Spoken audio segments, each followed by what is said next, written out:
de me l'avoir donné.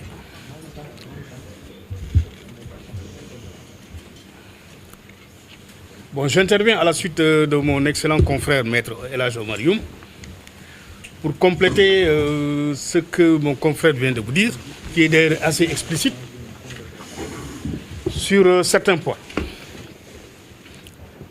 Je précise que ce dossier, ou en tout cas ce contentieux, qui oppose Mame Mbaye Niang à Ousmane Sonko, ce contentieux a été définitivement clôturé. Et que de l'autre côté, on cherche à le ressusciter. On cherche à le ressusciter pour certainement nourrir les ambitions personnelles de M. Ousmane Sonko.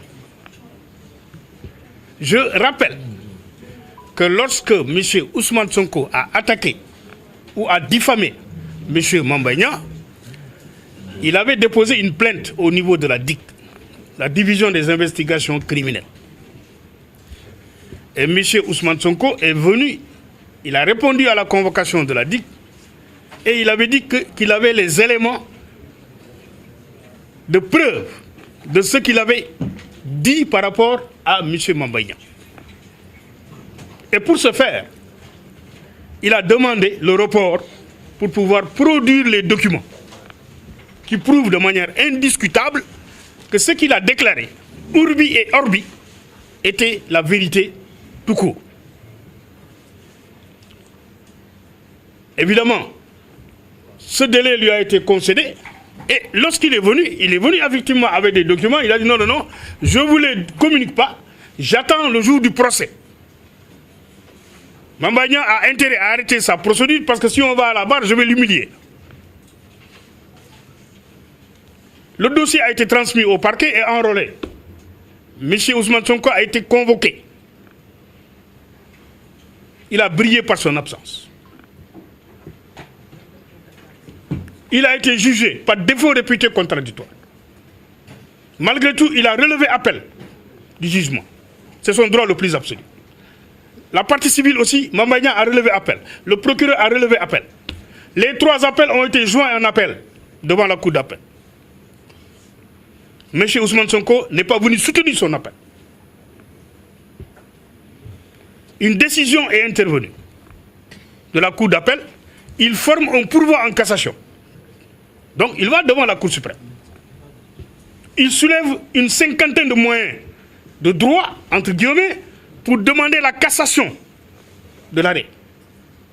Arrêt auquel il n'a pas voulu participer. Pour au moins défendre sa position. Et ce qui a été, la Cour suprême a rejeté le pourvoi de M. Ousmane Sonko. Et le 26 janvier 2024, M. Ousmane Sonko introduit une requête aux fins de rabat d'arrêt. Parce qu'entre-temps, on lui a signifié l'arrêt de la Cour suprême qui est intervenu le 4 janvier 2024. Qu'est-ce qu'il dit? Donc, un délai de 1 mois lui a été accordé pour pouvoir éventuellement introduire un recours, un rabat d'arrêt. Donc, il a introduit une procédure de rabat d'arrêt. La procédure de rabat d'arrêt a été jugée le 1er juillet 2025 par la Cour suprême. Et dans l'arrêt de rejet de sa demande de rabat d'arrêt, la Cour suprême a dit que, en utilisant le rabat d'arrêt, Ousmane Sonko voulait faire rejuger une affaire déjà jugée.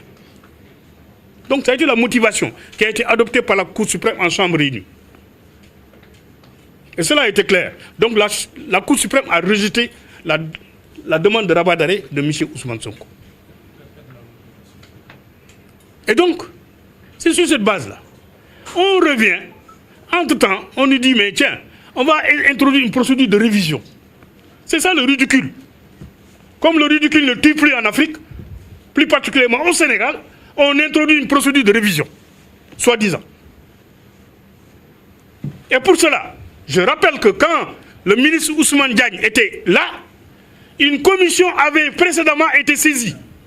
Et cette commission-là avait émis un avis défavorable pour dire que ce n'était pas possible, la révision. Mais qu'est-ce qu'on a fait? Entre-temps, on a fait débarquer Ousmane Diagne et on a mis là-bas Yassine Fall. taillable et corvoyable à merci. Elle a institué une nouvelle commission. Et dans cette commission, comme l'a dit mon confrère, sur les 13 membres, les 12 sont sous ses ordres. Et cette commission dit, oui, je mets un avis défavorable, favorable plutôt, parce que simplement il y a possibilité d'ouvrir le procès, parce que simplement la culpabilité de M. Ousmane Sonko pose problème. Mais sur quoi ils se sont fondés? C'est-à-dire pour vous dire que qu'on ne nous prenne pas, nous, pour des demeurés, qu'on ne nous prenne pas, nous on ne marche pas sur la tête. Parce que simplement nous sommes des juristes. On est là, on est des avocats. Depuis 38 ans, nous défendons la veuve et l'orphelin. Depuis 38 ans, nous défendons le droit. Et nous allons défendre le droit jusqu'au bout dans cette affaire. Et qu'est-ce qu'on a fait? On saisit la Cour suprême par un avis d'une soi-disant commission instituée. Et cette commission dit, oui, le procès est révisable. Le procureur général, près de la Cour suprême, nous notifie une requête aux fins de révision. Et comme le ridicule ne tue pas, on nous met dans la requête aux fins de révision et un bout de phrase que Ousmane Sonko avait prononcé avant et un bout de phrase qui figure même dans l'arrêt dont on demande la cassation. C'est-à-dire l'arrêt du 8 mai 2023. C'est-à-dire on dit qu'il y a un fait nouveau. Le fait nouveau c'est quoi? C'est le rapport, entre guillemets, qui a été approuvé par Cheikh Diba, lequel d'ailleurs est poursuivi, parce que simplement, je ne vous l'apprends pas, on a déposé une plainte entre les mains de monsieur le procureur pour faux, usage de faux contre Cheikh Diba, contre Yassine Fall et contre le Premier ministre, monsieur Ousmane Sonko. Et on espère que cette plainte-là sera instruite. Parce que le soi-disant rapport est un faux.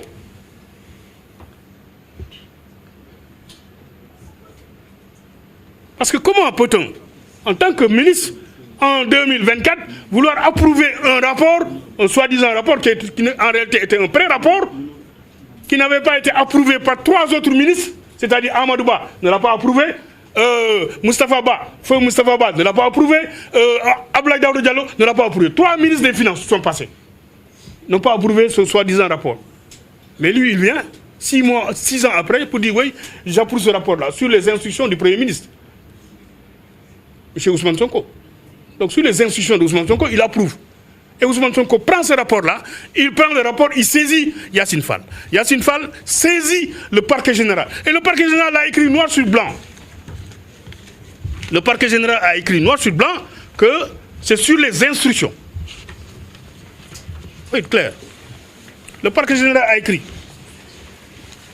Il résulte des pièces produites que par correspondance du 3 décembre 2025, Monsieur le Premier ministre a transmis à Madame le ministre de la Justice, garde des Sceaux, pour exécution des recommandations contenues dans la fiche analytique et plus généralement en tirer toutes les conséquences de droit. Le rapport numéro 02-18 de l'IGF relatif à l'enquête sur le contrat clé en main relatif aux études et aménagements hydro-agricoles des DAC de CFA, Itato, Keur Sambakan et Keur Momar Sarr, conclu entre le PRODAC et Green 2000. Donc, M. Ousmane Sonko est intéressé par cette procédure-là. C'était lui le prévenu, c'est lui qui avait été condamné pour diffamation. Parce qu'il dit que Mambagna a été épinglé pour 29 milliards. Vous ne verrez même pas dans ce rapport-là une quelconque trace de 29 milliards. Mais il dit que s'il n'a pas été épinglé, il ment. C'est lui qui l'a dit. C'est pourquoi il a été condamné pour diffamation et injure publique. Et on vient, on dit, oui, d'ailleurs même j'ai le rapport là sur la table, et on m'a caché ce rapport. Quel rapport? Jusqu'à l'extinction du soleil, un rapport ne sera pas produit pour dire que Mambagna a détourné 29 milliards. Ça n'existe pas. Ça, on le sait. On le sait, et à mes consciences, ils savent que la diffamation en l'espèce, elle est établie. Parce que simplement, vous savez, la diffamation, c'est un délit privé. C'est une infraction privée, la diffamation. C'est privé parce que simplement, c'est l'infraction qui, lorsque la partie civile se désiste, met fin à l'action publique. Aujourd'hui, si Mambagna dit « je me désiste, je laisse tomber », ça éteint tout. Personne n'y peut rien parce que simplement c'est l'infraction, c'est une infraction d'ordre privé qui est régie par des dispositions spéciales.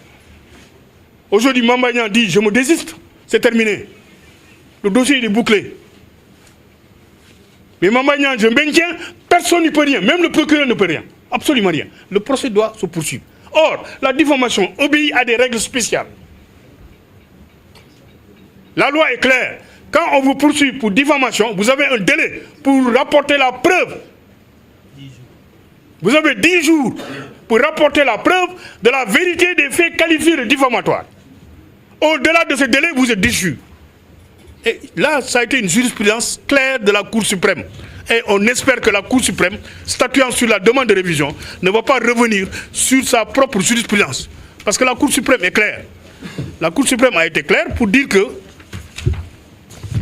Non, c'est pas ça.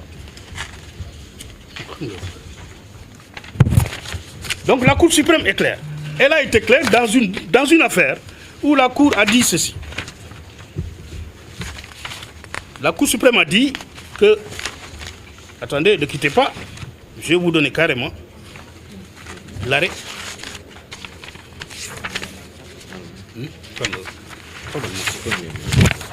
Donc la Cour suprême a dit que fait une exacte application de la loi, le juge, la Cour d'appel, qui a estimé que la personne contre laquelle une procédure de diffamation a été engagée, que cette personne est déchue de son droit de prouver, voilà justement, c'est-à-dire fait une exacte application de la loi, la Cour d'appel qui retient que le non-respect des formalités obligatoires prévues à l'article 627 du Code de procédure pénale entraîne à l'encontre du prévenu poursuivi pour diffamation la déchéance de son droit de faire la preuve du fait diffamatoire.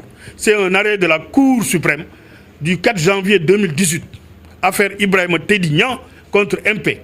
Donc c'est clair. Cette position, elle est claire, elle est nette, elle est précise. Donc, on ne peut pas aujourd'hui nous dire que le soleil se lève à l'ouest alors qu'il se lève à l'est. Ce n'est pas possible. Et c'est pourquoi d'ailleurs, nous n'avons pas attendu de midi à 14h. Actuellement, ce qu'on a fait, on a même attaqué en procédure de mutation frauduleuse du droit au bail dont M. Ousmane Sonko était titulaire, le droit au bail concernant le lot numéro R17 consistant en un terrain d'une superficie de 264 mètres carrés situé à Dakar, Sicap, Keur Gorgui, que Ousmane Sonko, parce que nous on avait fait une réquisition le 24 avril 2023, le titre était au nom de Ousmane Sonko et subitement, le 15 mai 2023, il a muté au nom de sa famille, des membres de sa famille. Hadi Kébé, Anna Diamanka, il y a Chouebou Sonko, Mohamed Abdul Wahab Sonko, Zakaria Mouskine Sonko, Ibrahima Kalilou Sonko, Ahmad Moundaï Sonko, Fatima John Sonko. Donc il a muté provisoirement pour éviter de payer les 200 millions à M. Mamba Niang le bien en question. Or, ce qu'il ne sait pas, c'est que nous, la loi nous permet, par une procédure d'action polienne, de faire en sorte que cette mutation frauduleuse dont il a organisé, donc que cette mutation-là soit annulée et que le bien revienne à son nom pour permettre à M. Mamba Niang de recouvrer ces 200 millions. Nous avons saisi le tribunal d'une action dans ce sens-là et que bon, la procédure sera bientôt évoquée devant le tribunal compétent, c'est-à-dire le tribunal de grande instance hors classe de Dakar.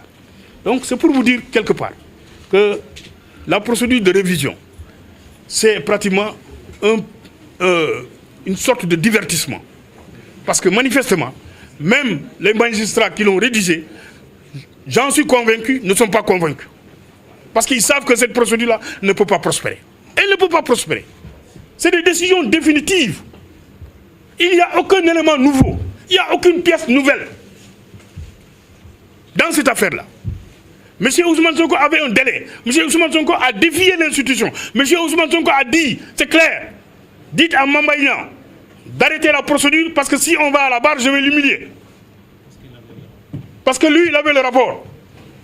Il avait les éléments de piève. Il avait même un lien. Mais c'est lui qui a brillé par son absence. Parce que Mambagna lui a dit, mais c'est aussi simple, venez. Venez me rapporter la preuve. Monsieur a disparu. Il s'est volatilisé dans la nature.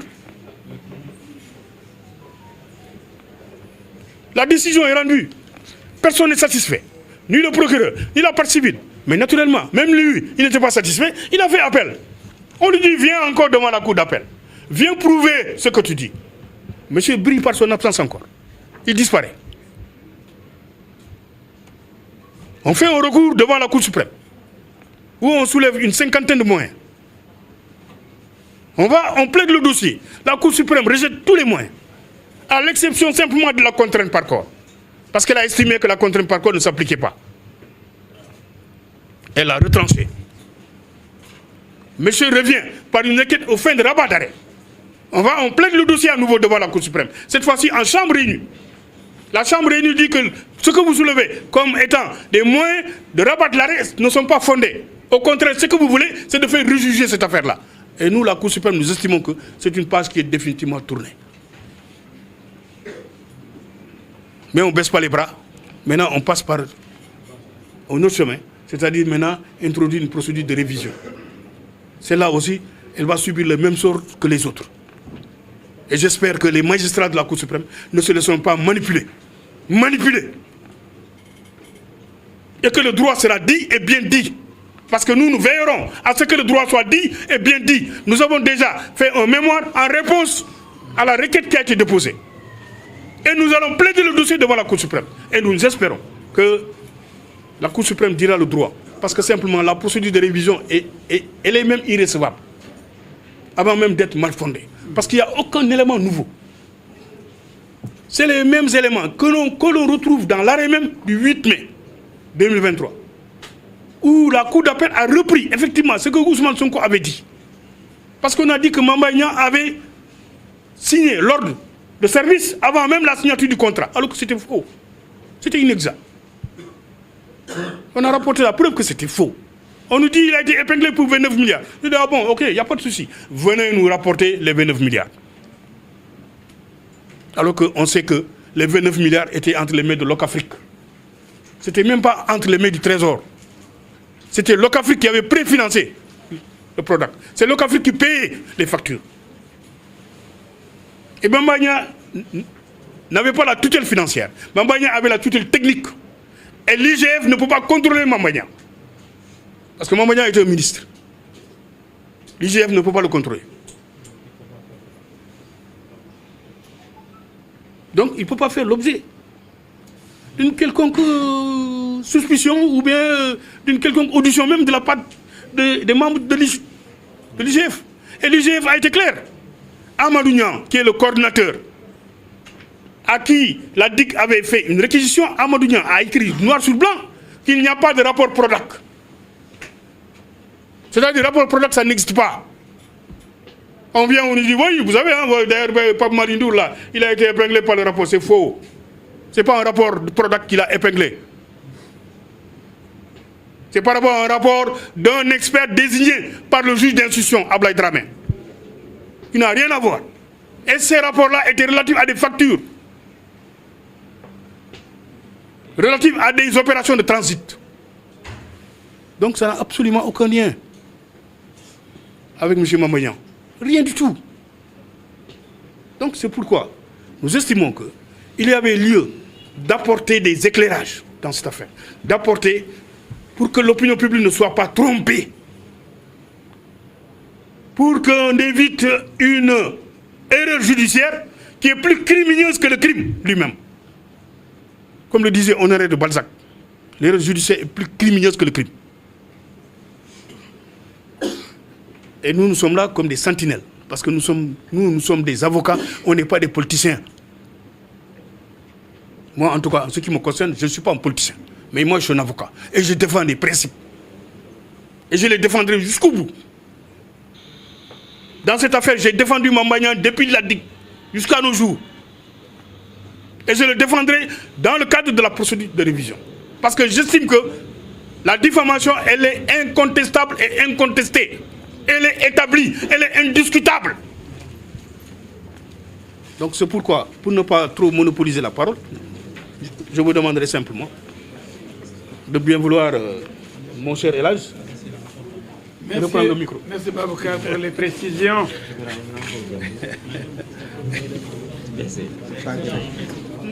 J'invite...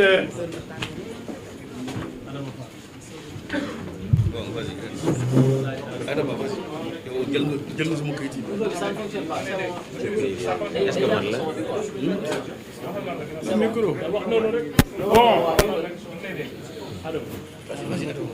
je passe la parole à notre excellent